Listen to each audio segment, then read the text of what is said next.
Just call me angel. The intro to Deadpool contains a plenty of intriguing details that we'll discuss in a moment, but first I'd like to focus on what I consider the most interesting aspect. The song playing in the background is Angel of the Morning by Juice Newton. Just call me angel. The choice of this particular song was justified by the creators and is not coincidental. The entire opening animation takes place during a car accident caused by Deadpool. Notice that the villains were listening to this song before the accident. Angel of the Morning plays from the car radio as it goes up in flames. But let's go back to the beginning and analyze the Easter eggs in the intro itself. On a coffee cup, there's a label that says Rob L, which refers to Rob Liefeld, the co-creator of the main character in the comics. Interestingly, he appears in the bar. The magazine featuring Ryan Reynolds as the sexiest man alive is from 2010. In the wallet, there's a card depicting Reynolds as the Green Lantern, which is a nod to the unfortunate 2011 movie. The note Deadpool reads into Pinder's Taxi is very interesting. It advertises Halloween-themed Segway tours. Such tours are real and can be easily booked, costing around $30 depending on the city. On Pinder's Taxi dashboard, there's a figurine of an elephant. They symbolize balance, prosperity, and happiness. It's not hard to see that the taxi driver lacks all of these things. From his behavior, it's evident he lacks balance, money, and due to unrequited love, happiness as well. A Daffodil Daydream air freshener is also in the villain's car. We see it right here. Deadpool sits on a bridge and draws himself shooting at Francis. This beautiful drawing differs from the intro. Initially, we saw a speech bubble saying, "Hi, I'm Deadpool," and later, "Hi, I'm Francis." The song Wade listens to is Shoop by Salt and Pepper. Its lyrics include the phrase, "What's your name?" What's your name? which perfectly fits the relationship between Francis and Wade as they constantly mock each other's names. What's my name? The X-Men learn about the mayhem on the bridge. We see Colossus on screen for the first time while he's eating cereal, specifically grape nuts, which are a real product, showcasing product placement. This scene also wonderfully portrays the character of Colossus. He is very disciplined and prefers a healthy lifestyle. As we can see, breakfast must also be nutritious, including orange juice, cereal, coffee. During the fight on the bridge, Deadpool does something memorable. Wait!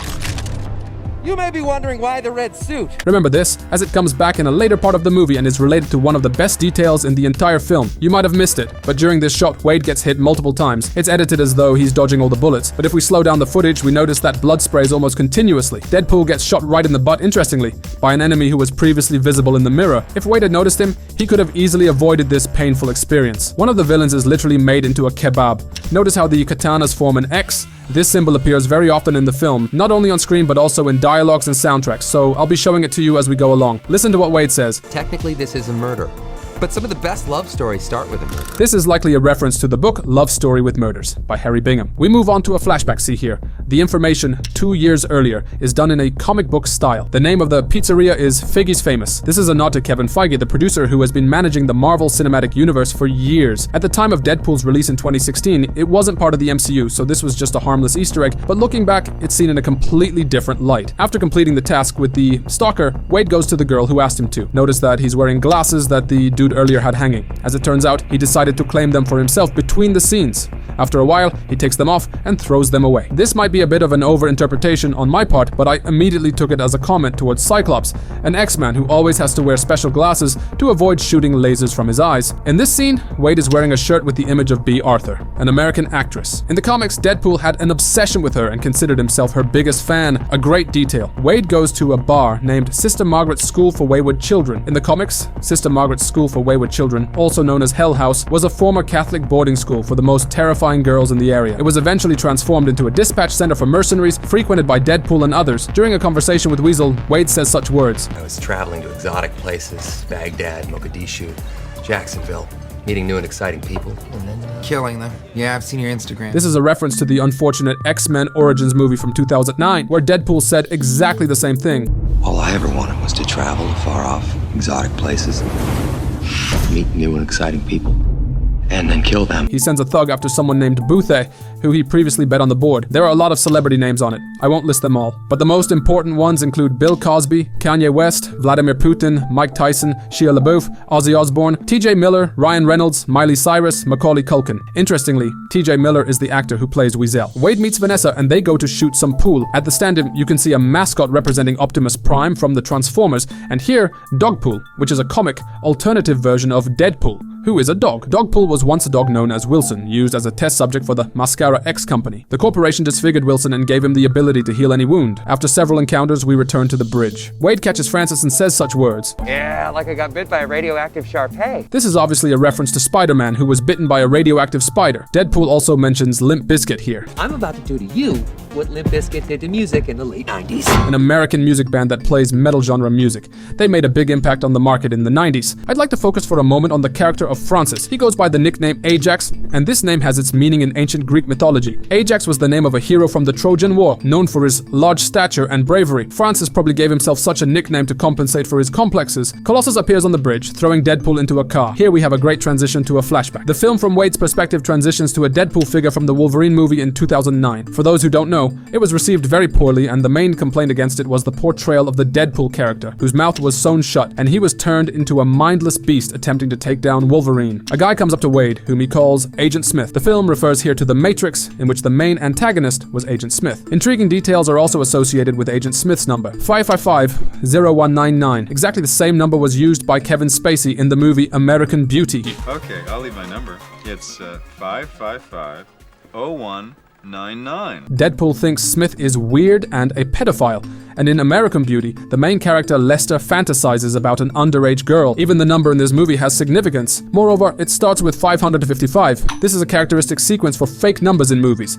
The 5555 number was introduced as a way to stop pranksters from calling numbers seen in movies in the 1950s. There's a scene on the bridge. Let us go talk to the professor. McAvoy or Stewart? I know jokes shouldn't be translated, but it's my job. Wilson is talking about the two actors who have portrayed Professor Xavier over the years. First, there was Patrick Stewart, and then as the young Xavier, James McAvoy. Later, they were both in the series, making it hard to follow. He also references the movie 127 Hours. It's based on true events and tells the story of Aaron Ralston, who was trapped by a boulder in Robber's Roost in Canyonlands for over 5 days. He had to amputate his own arm to survive. In mentioning the amputation, Wilson refers to the book Are You There, God? It's Me, Margaret by Judy Blume, in which the protagonist experiences her first menstrual period. Are you there, God? It's me, Margaret. Knowing this reference, the blood spray on Colossus's face becomes even more distasteful. Wade also says these words, And please don't make the super suit green or animated. This is another reference to the Green Lantern movie, with which Reynolds has not so fond memories. The film was criticized for the main character's suit being completely CG. Behind Vanessa, there's a poster depicting a broken heart. Before Wade left, it wasn't on the wall. Francis injects Wade with a special serum meant to trigger mutation. If we pause at this moment, we notice that there are drops of blood in the syringe. A theory has emerged suggesting that they belong to none other than Wolverine. In the post-credits scene of the movie X-Men Apocalypse,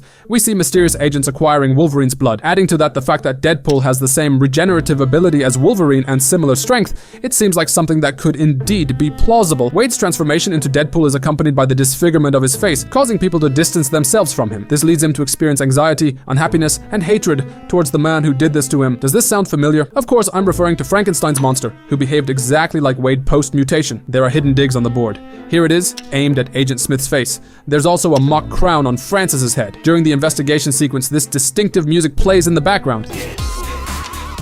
There wouldn't be anything interesting about it if it hadn't been created by Deadpool fans in 2013. Team Headkick uploaded Deadpool Rap. The piece was liked so much by the creators that they decided to include it in a slightly modified form in the movie. At one point, it plays like this. Captain Deadpool! Nah, just Deadpool! It's exactly the same text that occurred in the dialogue between Wade and Weasel. Captain Deadpool. No, just Deadpool. Here at the back, we can see Deadpool's weekly meal schedule. It's clear that his diet mainly consists of pizza and chips. On the board, right here, there's also a note saying, I love cock. Deadpool finally finds Agent Smith and greets him with these words. Nice to see you, Jared. He then compares him to Jared Fogle. He was a spokesperson for Subway, often appearing in the fast food chain's commercials. However, he was convicted of pedophilia. Wade once again compares Agent Smith to a pedophile. Deadpool breaks away from Colossus and falls into a garbage truck. Listen to what's playing in the background.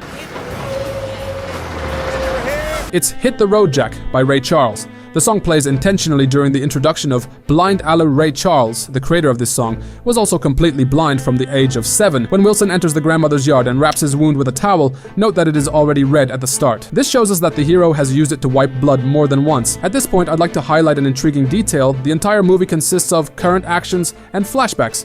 A significant difference between them is that the main character in the flashbacks doesn't break the fourth wall.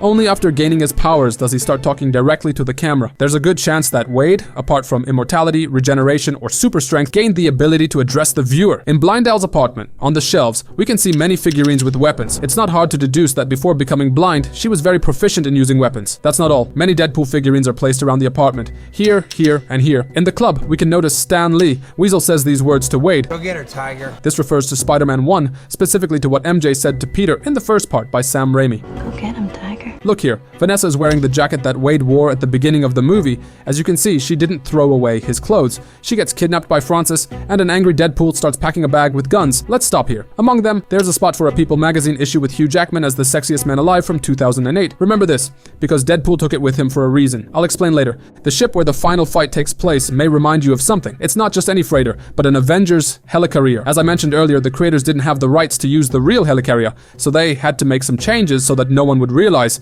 It's not identical, but made in its likeness. Wade compares the young X-Men girl to Ripley from Alien 3. Ripley from Alien 3. Oh, there's a very big resemblance here. They ride together with Dopinder to the action, but Deadpool forgets the bag with guns. He really must have made an effort not to take it, as it is literally right next to him. We see it in the scene as he exits the taxi. In the background, the song X Gon Give It To Ya by DMX starts playing. X gon' give it to ya. I told you that the letter X is significant in this movie. Deadpool starts working with the X-Men. Let's stop here. Look how many X's are in this shot. Here, here, here, here, here, here. And even the song playing in the background has the letter X in its name. The fight with Francis's soldiers ensues. Remember how at the beginning of the movie, I told you to remember that Deadpool action? Wait! Look at this. As you can see, this is his standard tactic for fighting a larger number of opponents. At this moment, he tries to do exactly the same distraction trick, a great thoughtful detail from the creators. If we slow down, we notice that once again he is hit multiple times, only pretending that he wasn't XD Strange, that there are no bullet holes in the costume. He crashes into Francis and then says these words. You're right, beautiful. Red really is my color. He refers to the beginning of the movie, That's your color. where he discussed this with Vanessa. Notice that she recognizes him thanks to this line. During the fight with Ajax, Deadpool slightly injures his head and starts having hallucinations. Look what these rabbits are doing. Wade defeats Francis and finishes him off with the blind lady's pistol. Notice that Colossus's vomit is also metallic. Vanessa pulls off Wade's mask and there is Hugh Jackman. I told you that magazine wasn't taken for no reason. The picture that Wilson stuck to his face is from the cover of the magazine. On the way to the dump, he had to cut out and attach Wolverine to his face. The film obviously has a post-credits scene, but not the kind you think. Expecting Sam Jackson show up with a saucy little leather number? Go. Deadpool here refers to the first post-credits scene in the MCU where Nick Fury, played by Samuel L. Jackson, introduced the idea of the Avengers. Subscribe to the channel so you don't miss my next film analyses.